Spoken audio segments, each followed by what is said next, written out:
successful elections bring it more stability, Turkey is reasserting itself under AK Party rule. East will have a voice, West will have a voice, North and South will have a voice. Richer, bolder, and with global ambitions. Balancing a Western outlook with Eastern interests, yet with Europe in economic crisis and the Arabs facing political upheaval, what role for the new Ottomans in a rapidly changing region? This is Empire.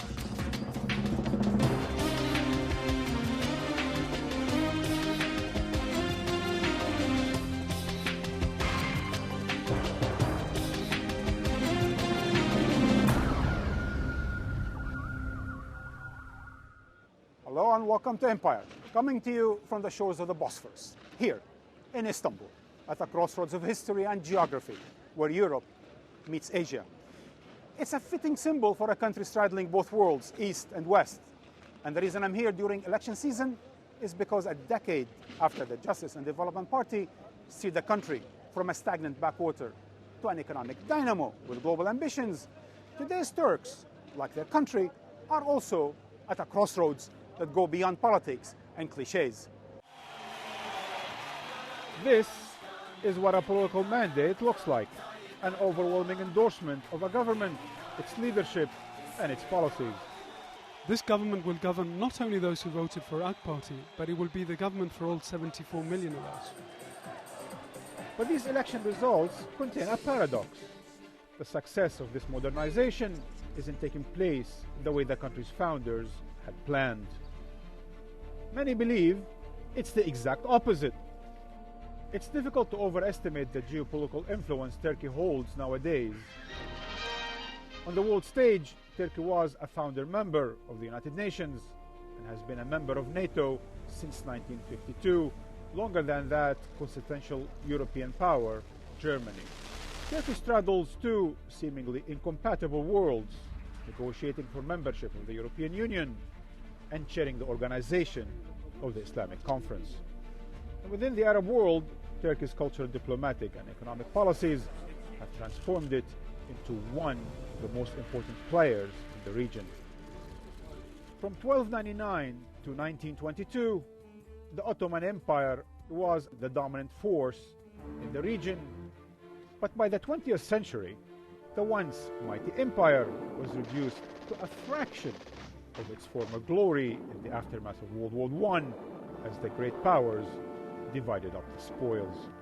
From the ashes of the First World War, modern Turkey was born under the auspices of Mustafa Kemal, who earned the title Ataturk, the father of the Turks. His reforms began dramatically, shifting the capital city away from Constantinople, a city seen by many Turks as too compliant with the West, and moved it to Ankara, a military power base and seat of the resistance movement. He sought to redefine how Turks dressed, and in one of the most ambitious national projects ever undertaken, he replaced the written Arab letters with an adapted Roman alphabet. But his attempts to rebuild the country came with new problems. Within the past half-century, the military has intervened in 4 major occasions, removing governments who weren't compliant enough. The conventional interpretations of these events has been one in which the forces of democratic secularism, backed by military might, have been pitted against a more overt Islamic style of governing. Yet, this interpretation is perhaps simplistic. The real battle has been over power. Grassroots movements and business classes, on the one hand, entrenched state institutions on the other. But even as the elites held onto power, they were running the country into the ground. Those changes began at exactly the time when Recep Tayyip Erdogan emerged into the national spotlight. The seeming traditionalist didn't take power in conservative Ankara, but here in Istanbul, where he won distinction as a highly popular mayor. His domestic agenda of banning alcohol in Istanbul cafes and encouraging religious dress resonated with many of Turkey's voters while deepening the cultural divide. The underpinning idea of Erdogan and his AK party has been to spread the wealth, to complement rather than confront one another in a distinctly modern and distinctly Turkish way. This week's election has been as much about the cultural identity of the country as about the economic performance of the government and its pursuit of regional and global influence. If Turkey's dreams of becoming a world power are to come true, it will need economic might to sustain its global ambitions. There's no doubt that the impressive growth rates that Turkey enjoyed have added to Turkey's foreign policy capacity and has added to its ambitions to play a more assertive role. Indeed, one reason for the AK party's popularity is its management of the economy. Turkey has left behind its rickety state-managed capitalist system and is now a thriving entrepreneurial society. Erdogan's aim is to be a top 10 economy by 2020. But the data is already impressive. It's the fastest growing G20 country after China. The Turkish economy is now the 16th biggest in the world, and not a single Turkish bank failed after the credit crunch. Many credit free market reforms for firing the country's runaway growth, but the government has used its foreign policy to advance its economic agenda, and vice versa. And nowhere has benefited from new trade deals as much as the Central Anatolia region, which has boomed.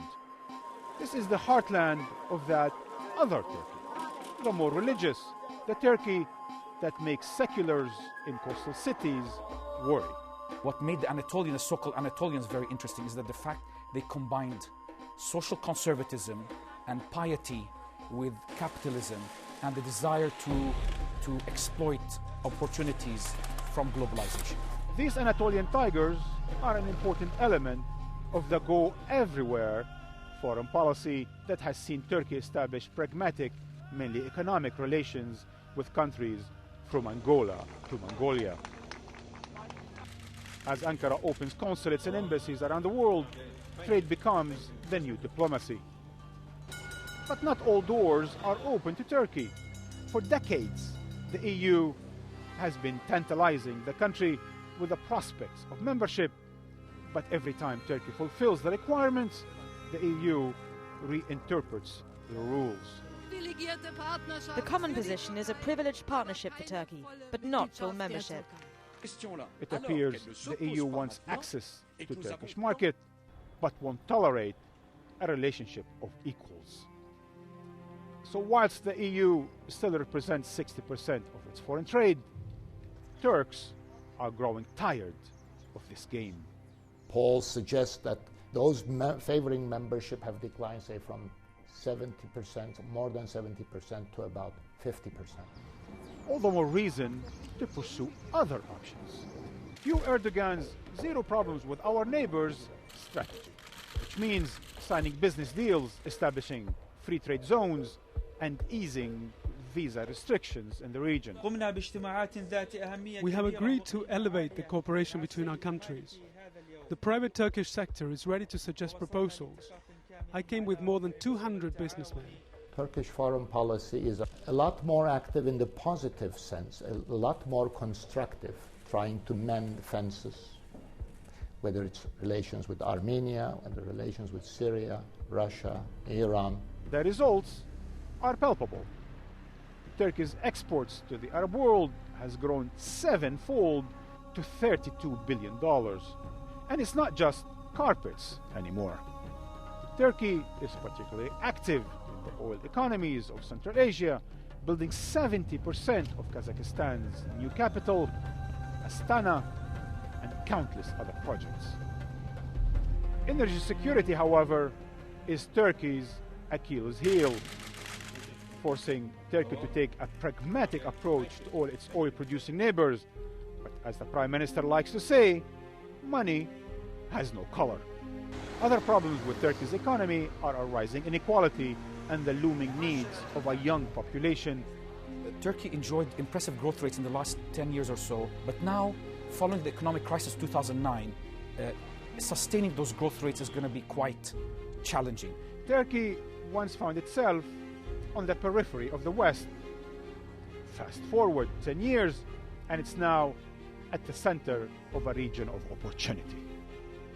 Joining me are Binaz Topak, newly elected opposition member of parliament, former chair of the Department of Political Science and International Relations at Bahçeşehir University, also author of Islam and Political Development in Turkey. Suat Kingoglu, deputy chair of External Affairs for the AK Party, and until this week, spokesman for the Foreign Affairs Committee in Parliament. And last but not least, Soli Özel, professor of International Relations and Political Science at Istanbul Bilgi University, a frequent columnist and former editor of Foreign Policy magazine, the Turkish edition. Binaz, Soli, Suat, welcome to Empire. Thank you. You had a very exciting month. Elections, so on and so forth. The elections are out, the results are out. What do these elections mean to you? What did the voters send as a message? The electorate heeded the call of the ruling party, which their campaign slogan was, "Let stability continue, let Turkey grow." I mean, this is a country that had 8.9% growth last year, and you really cannot beat that with just democracy. I mean, talks about democracy, human rights, and violation of this or violation of that. At the end of the day, like all other electorates, the Turks vote with their pocketbooks. So it wasn't just a question of politics. At the end of the day, people liked what they saw. They liked the idea of their GDP or incomes tripling within a decade. It was a referendum on this government's policies. And I think the Turkish electorate told the country that it still was not ready for a government change, that it appreciated the prosperity of the last 8-9 years. I think there is good news for everyone in this outcome. And I think basically it is stability and more of what we saw in the last 8 years. But I think the fact that the seats are not what the Prime Minister wanted, because he wanted 367 to be able to change the constitution alone, I suppose, without recourse to a referendum, or at least 330 with a referendum. He got less than 330, about which I'm happy, because I think if we're going to have a civilian constitution, it has to be with the participation of various groups, not only opposition groups in the parliament, but also civil society associations and other. There are lots of citizen platforms, for example, who've been working for a long time on a new constitution. And yes, that's what he said, Soli. He said, right after the election's victory, he said, we got a mandate, but to work within a consensus. He said that he will knock on other parties' doors, and he would be happy to work with them. We'll see how this was going to happen, because the thing is, you can knock on their door, but you may still want them to accept what you have in mind. There is no a priori reason to be pessimistic, but we'll see. What do you think about what Swat said about the idea that stability? I mean, it's interesting that Turkey now thinks of stability as being governed by the AK Party. No, Turks believe that stability is no coalition governments. And since the AKP is the only party that can actually pull a single-party government, then stability is equated in transition with the AKP, because we had a very unfortunate experience with coalition governments in the 1990s, one of the most unstable decades in Turkish political history. Therefore, the collective memory of the country is, whatever we have, we don't want coalition governments. I mean, I think it mixes cause and effect, but that is really what's in our. I mean, we have two fixations: one, no coalition governments, and the second fixation is currency rates. So long as these two things are under control, Turks are happy. I want to get to the economy, by the way, but just before we do that, they got enough votes not to have to enter into a coalition, but not enough votes, as Binaz said, Suad, in order to change the constitution. Well, look, yes, that's true, and I think a constitution needs to have a societal consensus. And I think the Turkish electorate calibrated in such a way that it gave a plus and support to continuity in government, predictability, but on the other hand also commanded the government and all the other parties that they should reach a consensus, which I think is in the end very healthy for the government, for the country. But as much as the economy is important, I don't think we can relegate the outcome only to the economy. I think this country, by this election, also has confirmed that there is no going back to a regime where the military or some other forces in the country will gain dominance. I think the last year's referendum and this outcome of the election has confirmed that whatever will happen from now on is going to be a new Turkey with new players, new dynamics that signifies no going back to a semi-authoritarian Turkey that was sort of a democracy with many of deficiencies. In my judgment, in that referendum, Turkey closed the books on what I would consider to be our second republic, whereby civil and military bureaucratic tutelage over the democratic process was ingrained and was institutionalized in the constitution. So we are actually in the process of building the Third Republic, and it appears that the major force in building the Third Republic is this new elites represented in the AKP. However, I would have qualms about it in the following sense that the dominance of one party and what it imposes on the rest of society as the only alternative. I'm afraid that in the last few years we have had the tutelage of this one party. We now have a single party dominant political system. Right. An overwhelming monopolization of power. All institutions are controlled by the ruling party. But that still doesn't take away from the fact that we are building the Third Republic. Still, the Turks are not comfortable with too much movement towards this new Turkey, and that's why they didn't give the AK Party the possibility to change the constitution on its own. Yeah, but you know, this is not the jeweler's scale. I mean, they're only 4 seats short. Yes. They got 50% of the vote. What more do you want? You don't think with the almost what some would like to call the economic miracle that it could have easily gotten extra points, Suad? You know, I agree with Solly that 50%. You know, I don't think the electorate could have foreseen the exact numbers of seats. I think what has happened, the outcome is what the electorate overall would have desired. The next task for this country is to draft a new social contract, which we call the Constitution.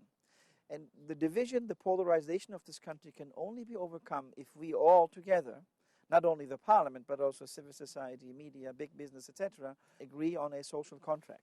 For this purpose, I think the outcome of the election is perfect. Because on the one hand, it provides predictability and continuity in government, probably no shake-up in the economy, so predictability for everyone, but also a need for consensus. The problem is not the AK Party, the dominance of the AK Party. There was an imbalance in the system, which is now being slowly remedied, it appears, and if this continues, this will probably end up in a more healthy political system. Well, I feel that it might or it might not. I mean, it's not the first time we're hearing him to call for consensus and opening to all groups who even did not vote for him and so on. But when you look at his past performance more and more, and especially I think after he got 47% in 2007, and even more recently, he has been less and less conciliatory. That's true. So I hope he keeps his word this time, but there's very little reason to expect. There are plenty of people who share your concern. There is a very dangerous degree of monopolization of power in the Incredible. country, and we are not known for the autonomy of our institutions. And I think the judiciary is going to be more and more controlled by the executive through the parliament. Which already happened. The thing is, our parliamentarians have been selected by the party leaders, and we just voted for the appointees, if you will. So you think the presidential system is out? The whole idea of the possibility of a presidential system? It's a lot more difficult. It's a lot less likely. People are worried about authoritarianism in the country. Yeah. In a country where checks and balances do not really work, and thankfully we are rid of the check and balance provided by the judiciary and the military. It is important that in the parliament a limit has been set, and the parliament is going to be where the action is going to take place to constitute ourselves in a more balanced fashion.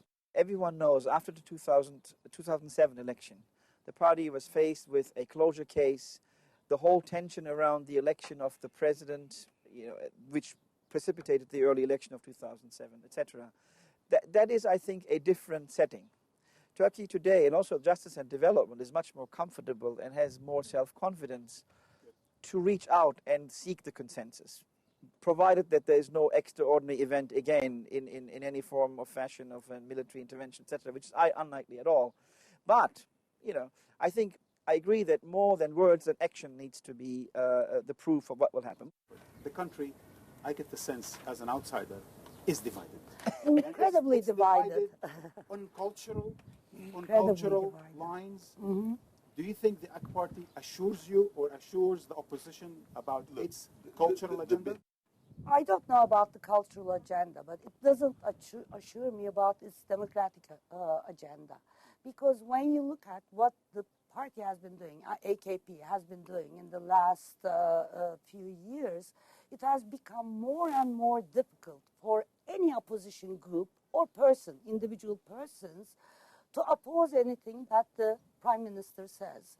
Look, Turkey is among the, I think it's number one in the world right now, correct me if I'm wrong, even worse than China. China has a bad record in terms of imprisonment of journalists, for example, and other intellectuals. No, not all of them, and there is more than 1,400 cases waiting. People in this country in the last years, whether paranoia or not, have been afraid to talk even on their phones. Sorry, I doubt that it's the first, it's the worst. I'm sure there are many, many worse countries. We may be behind China, but cultural divide is important, but in daily life we may actually be getting over it. The real divide is on how we define our citizenship. I mean, we talked a lot about constitution, democracy and stuff, but our most pressing issue, really most pressing issue, is the Kurdish issue. And in that sense, the presence of 36 deputies who were brought in a coalition that included the Kurdish Nationalist Party, the Peace and Democracy Party, will make that party actually a key party. Because behind them is the PKK, which has guns. The key function of this new parliament will be to draft in a consensus, through a process that involves citizens, NGOs, etc., a constitutional process that will address A, the Kurdish issue, B, how do we accommodate visibility and worship in public life of religion, how do we redefine secularism, and how do we live together, a woman with a miniskirt and the one that covers her head in the hijab together without fighting. And that is a major task. I think Prime Minister Erdogan understands that this, that he has announced that this will be his last consecutive term in parliament. I think he feels a sense of historic mission about this. I think he will, contrary to expectations, he will be seeking the consensus. But one should not put all of the responsibility of a consensus on the governing party. They certainly have the full responsibility for foreign affairs. And that we need to discuss after we come back from a news break.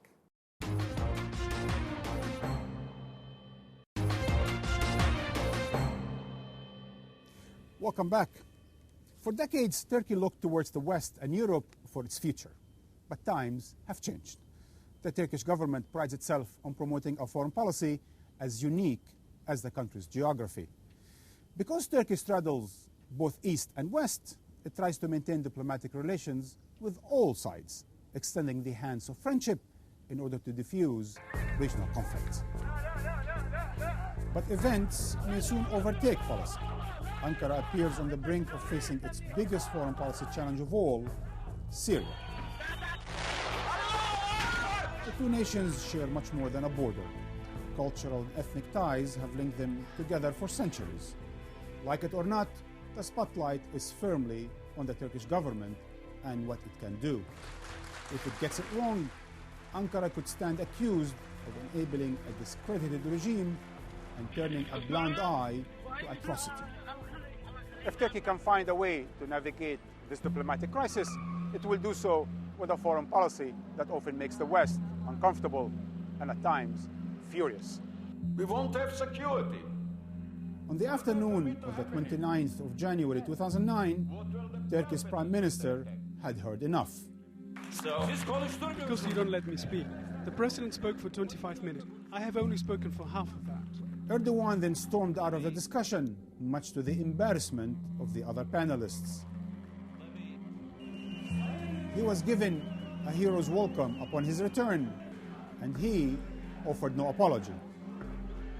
Relations between the two nations deteriorated significantly in May the following year when Israeli forces stormed the Turkish aid vessel Mavi Marmara as it tried to break the blockade of Gaza to deliver food and humanitarian aid. 8 Turkish nationals and 1 Turkish American were killed in the attack. Turkey's government was furious. This moral outrage demonstrated by Ankara encapsulates perfectly this distinctly Turkish worldview. Unlike most of its Arab neighbors, Turkey has long been a trading partner with Israel. But closer relations do not mean Turkey has given up its declared principles. And when a line is crossed, as in this case, the Turkish government has not shied away from taking a principled stand, even if those economic interests are threatened as a result. Turkey's Western partners would clearly like Ankara to adopt a diplomatic agenda more like their own. But Ankara's approach blurs the lines between East and West, establishing ties which often anger one side or the other. Prime Minister Erdogan was caught in a contradictory position as street protests in Libya turned into open rebellion. Critics say Turkey's open borders policy suggested Erdogan was more interested in protecting his country's jobs and investments than in taking a moral stand. This is in sharp contrast to Turkey's outspoken position towards Egypt. In that case, Erdogan was one of the first and loudest voices calling for Hosni Mubarak to step aside for the good of the Egyptian people. Benar Soli, Swat, welcome back. The question of the Kurds is interesting for me, not just because it's domestic, because it also says a lot about zero problems with the neighbors, even though there isn't much of a zero problem with the Kurds. What's your balance sheet for that zero neighborhood? I think everyone in this country, regardless of what political persuasion, agrees this is the #1 issue of the country. The Kurds have become politically so conscious and so organized now that no Turkish party, even the MHP, can ignore the demands of the Kurds. The neighborhood policy has a very strong Middle Eastern component. Foreign Minister Davutoglu is more in Middle Eastern countries than he is anywhere else. So I think it will take a priority not only from a domestic perspective. I agree with you that it also has a regional implication. Now with Syria blowing up, Iraq, as we know, has been a very fragile state in its case. So I think the Kurdish issue will have a domestic plus foreign policy dimension. So what do you think with all this Middle East policy of the AK Party? Do you think that's all up in the air now? You cannot totally separate your foreign policy vis-a-vis Iraqi Kurds and your domestic Kurdish policy. If you're changing one, you've got to adjust the other two, because throughout the Republican history, Turkey's domestic Kurdish policies and international Kurdish policy complementary form. Syria was the mainstay of this government's foreign policy, and it blew in its face.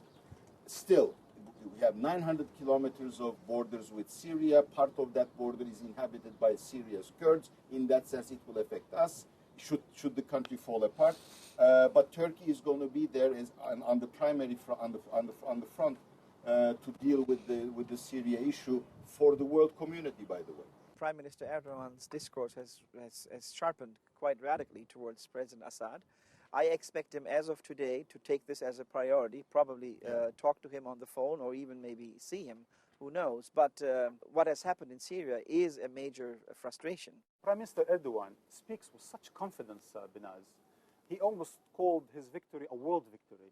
That's right. So with that newly acquired confidence, you think he will be able to have more weight to throw around in the region? From my point of view, I would agree with Soli about the relationship between domestic and foreign policy. I'm concerned that democracy gets institutionalized in this country, that basic rights and liberties are strengthened. And in that sense, I don't like the idea that Turkey has turned its face to the Middle East rather than you think it should to still the West. try to acquire a membership in the European Union? I definitely do, because I Even think though that it's the European only doesn't want you to be a member in it. doesn't matter. I think some do, some don't. And I think the process helps Turkey to democratize itself.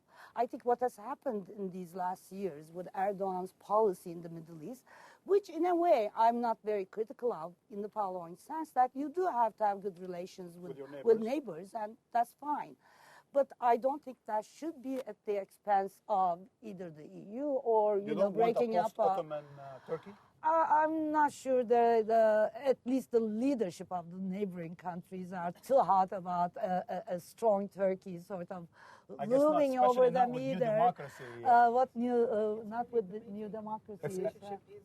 The whole region, Turkey is reintegrating into all of these regions, not only the Middle East, the Caucasus, the Balkans, the Black Sea. Which is fine, this is a natural process, and it's I wish it would supported by trade, by the visa EU. lifting regimes, and by more interaction between deepening political dialogue. So people only see the southern component, but go to the Balkans, go to Macedonia, to Albania, to Romania. You'll see the same trend there. You go to the Caucasus, you see the same trend there. And it's not supported only by ideological views. It's supported primarily by trade, by more interaction from people to people. And thirdly, the visa regime, the freedom of movement by businessmen, intellectuals, by students, is reweaving this region as it was for a long time. So if it's all about pragmatism, is that how you explain the fact that sometimes Turkey seems like it wants to have its cake and eat it too? Why is Turkey still a member of NATO? Turkey is a capitalist secular democracy with a Muslim population, which happens to be institutionally a member of the Atlantic Alliance or the Western system. And NATO happens to be the single most important institution. So it is a way of actually balancing its Western and Eastern orientations, so to say. We're sitting here in Istanbul, that used to be Constantinople, and a historian of the Ottoman Empire wrote the following, said, whoever sits here and rules this peninsula called Anatolia has to be Janus-faced. It cannot just look west or it cannot just look east. In that sense, to ask Turkey to drop its institutional affiliations with the West is not doing a service either to Turkey or to the general region. Whether you call it post-Ottoman, post-Byzantine, whatever you do, the regions that have been now divided for the last 80 to 100 years by the logic of nation states are now recovering their natural zones of economic and social interaction. So this is more a post-nation state environment than it is a post-Ottoman or post-whatever else environment. I guess that also explains... This is the kind of thing we need to think about. As we need to think about the Mediterranean now as an economic and social entity rather than as a separation barrier, if you will, between its north and south and east and west. And on top of that, I agree with the nation-state analysis, also the post-Cold War framework being totally out of the game. And I don't think this is only, although the AK Party has been very forceful in pushing this, let's assume tomorrow the AK Party is out of government. I think this process is going to continue. And whoever is going to run Turkey will have to deal and face with it, and probably will see Turkish interest in continuing to support this. So I don't think this policy is neither a choice nor a luxury anymore. It's a necessity, and it's a reality of this region. And Turkey looks both east, west, north, and south. Yeah. We need to wrap up. Binaz, gentlemen, thank you for joining Empire. The one thing we know with certainty about the Arab awakening is that its outcome remains largely unpredictable. One man responsible for threading his way through this diplomatic minefield is Foreign Minister Ahmed Daoud Oglu. We caught up with him here in Istanbul to talk about Turkey's Arab policy and its overall strategy in the region and beyond. Foreign Minister, welcome to Empire. Thank you. Welcome to the capital of the empire. Oh, that's right. Foreign Minister, you've said that there are three kinds of leaders in the regions. Those who understand change is coming and are leading it, those who understand change is coming are indifferent to it, and those who understand change is coming but are resisting it. That's right. Come the new government, are you going to make a new policy doctrine of sort towards the Arab world? First of all, we will continue the same principles. Change is necessary, and it must be through peaceful transformation, because we cannot make a paradox between stability and change. And of course, our focus will be Egypt. Why? Because we want Egyptian process as a success. If there is a success in Egyptian process of transition, I am sure that will be a good example for other countries. Everybody, global powers, regional powers, must help Egypt and Tunisia to make this transition a success. You've received Omar al-Bashir of Sudan twice here. Has that the same message goes to Sudan as well? Of course, and in each case, we tried and we will continue to try to give our very frank opinion to all the leaders and countries around us. And you've been giving your frank opinion to Israel. Yes. With its situation there. Yes. The Turkish flotilla, Mavi Marmara, is going once again at the end of this month, at the end of June. And the Israelis are saying they're going to do the same thing. They're going to confront it with their navy. What will Turkey do then? It is not a Turkish-Israeli issue, this convoy issue, because there are participations from 32 countries. I hope Israel has already understood that international waters does not belong to Israel. But it says it wants to confront the same way. Then they will see the consequences. We cannot tolerate Israel to claim that Eastern Mediterranean belongs to them and they can do any operation in open seas or territory in international waters. This will not be happening again. Israel is just an example of where the so-called zero problem policy has having a problem. Mm-hmm. So what happens with that in reality? Let me clarify one position. When I said zero problems with our neighbors in 2003, I knew as a student of history and who taught history, it is not possible zero problems with even between brothers. Yeah. But what did I try is to change the mentality. At that time, until that time, there was a foreign policy paradigm in Turkey having problems with the neighbors. We changed that paradigm, and our policy, zero problems with neighbors, has been a success. For example, our relations with Greece, our relations with Russia, our relations with Georgia, our relations with Bulgaria, Iran. Not only, don't look at only Syria and Iraq. Even in Syria and Iraq and Lebanon and Jordan and Egypt, it has been a success. And then came the Arab awakening, and Turkey has been criticized as flip-flopping on the question of transition. So while, for example, you called for early retirement of President Mubarak, you certainly took your time on Libya, and you're still taking your time on Syria. No, it's not correct. We established two principles. One is, now it is time for change in our region, and the Cold War politics, as it has ended in Eastern Europe, there is a need of a new politics in our region. Second, the method of this change should be peaceful transformation or orderly transition. In the case of Egypt, for example, yeah.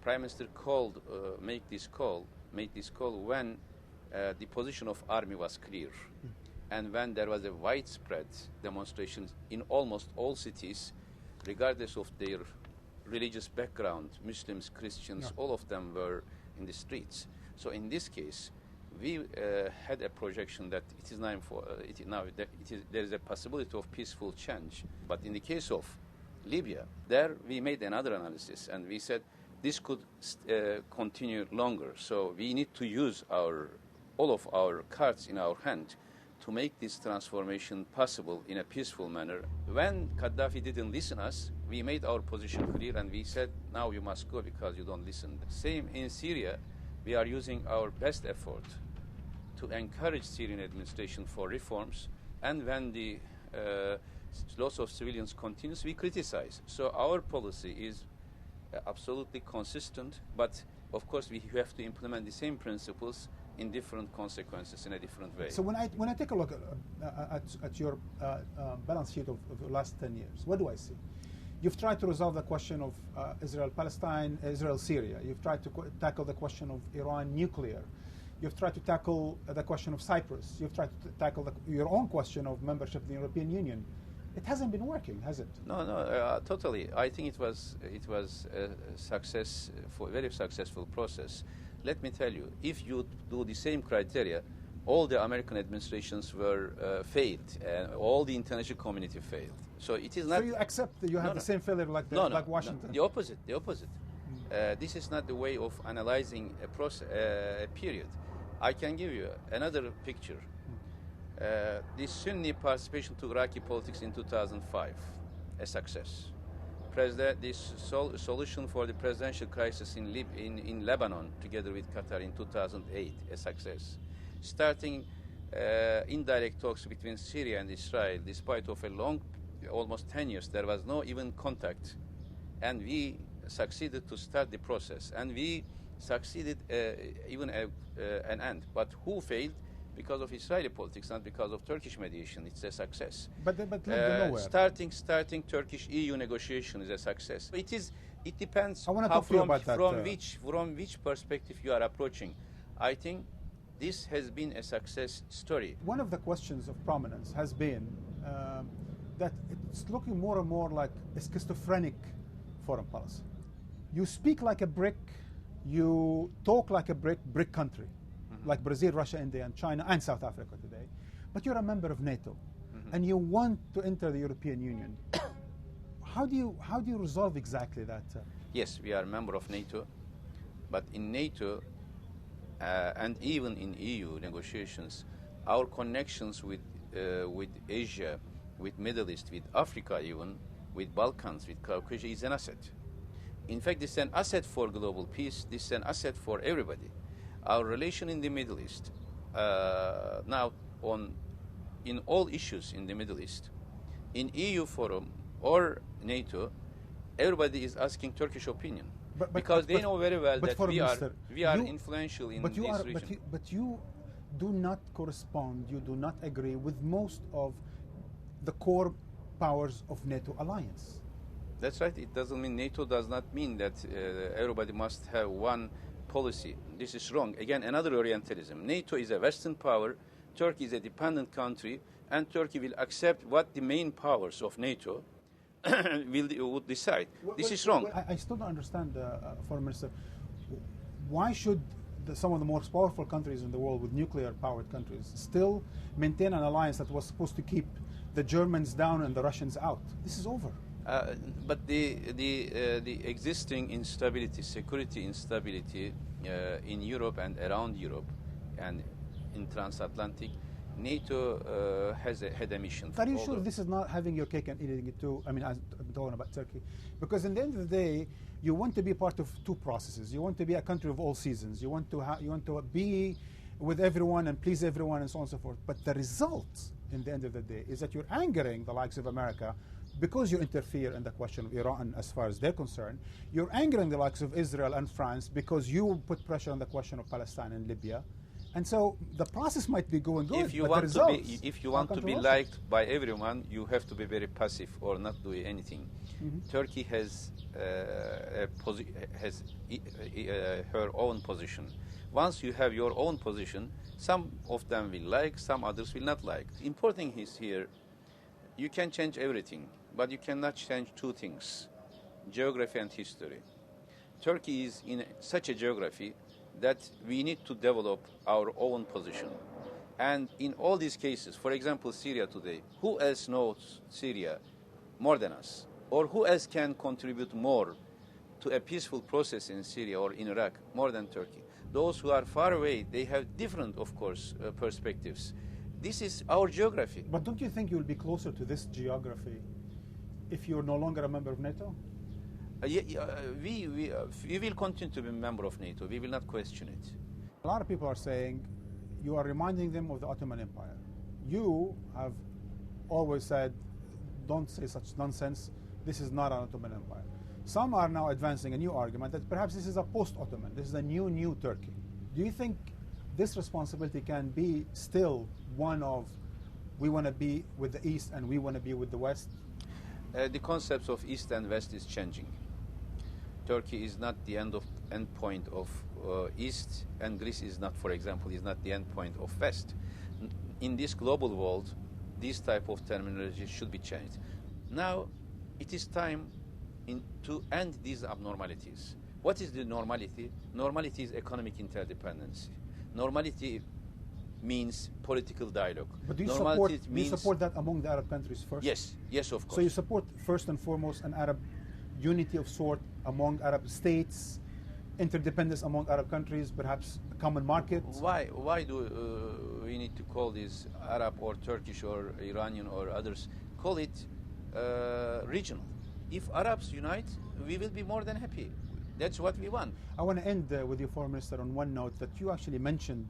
You said that we're not only going to be a regional power, we want to be a global power. That's right. Just tell me, why does the Republic of Turkey want to be a global power? Which country doesn't want to be a global power? Let me tell me. All the countries want to play an important role. Some European countries, they want to play a global role. Nobody is questioning. When Turkey says we can contribute to global peace, then there is a question, do you want to create Ottoman Empire? No. Ottoman Empire was past. Will continue to, it will be past. We're in post-Ottoman times. Yes. But now, what we realize, Turkey is a country where East and West, North and South meets. We can contribute a lot. On this very positive and confident note, we're going to have to end. The bigger question facing the Turks today goes as follows. If Turkey were a city-state, would it be Ankara or Istanbul? Ankara has long represented the birth of a new secular, militarized and introverted, albeit west-leaning republic with strong centralized state institutions. Istanbul, on the other hand, is a diverse, open business hub with one foot in the west and another in the east, a cosmopolitan city that projects Turkey's soft power and ambition for global ascendance. Now, judging from this week's elections and a decade of AK Party rule, the country is increasingly defining itself by Istanbul rather than Ankara. Hopefully, this goes beyond the cliché of bikini versus headdress to underline the country's commitment to cultural diversity over cultural divide, political plurality over authoritarianism. And that's the way it goes. If you have any comments, please write to me. Until next time.